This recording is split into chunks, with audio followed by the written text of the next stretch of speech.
Hi everyone, we're here at John Sadler's Auto Repair, and we're doing a front brake job on a Ford F150, a 2006 Lariat 4x4. And I want to show you a couple of key things that's important to know when you're doing this service.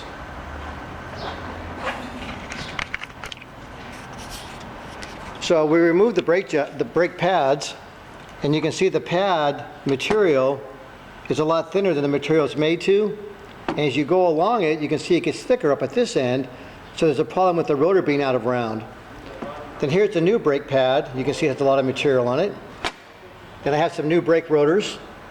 These also have some guide pins in there that help the caliper slide, and it's supposed to have a bushing inside of there. There was no bushing there.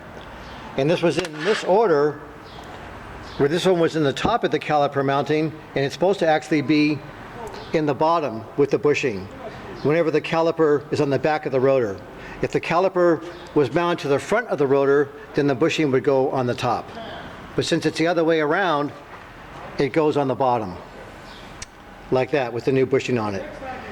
And so these rotors are 28.42 millimeters, and according to Ford Motor Company, 28.5 is the specification.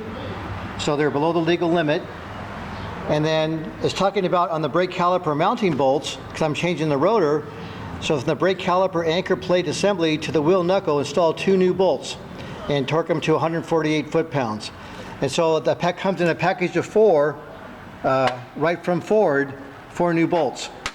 So that's what's so neat about having this factory information from ALLDATA. They just scan it right from the factory manuals, and then I have an exploded diagram that shows you a lot of things. The only information that wasn't in there, it shows you here, is the 2 guide pins. It doesn't say anything about what position the bushing goes in. So that's pretty key information. You want that to go, they have it in there for a reason. So I called a friend of mine that works at a Ford dealer who's been a mechanic there quite a few years. He told me the bushing goes in the lower half. So I know I can get this job done correctly to factory specifications. We'll have a real happy customer at John Sadler's. But it's a couple key things. You have to know where that bushing goes. Ford doesn't tell you, so now you know if the caliper is on the rear on a Ford of the brake rotor, then the bushing goes in the bottom.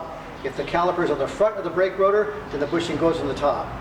Then you also know to be aware of some of these different service bulletins. When you're changing the rotor, a lot of times they'll want you to change the bolt.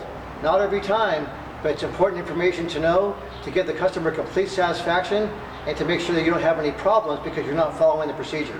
Thank you very much. Have a great day.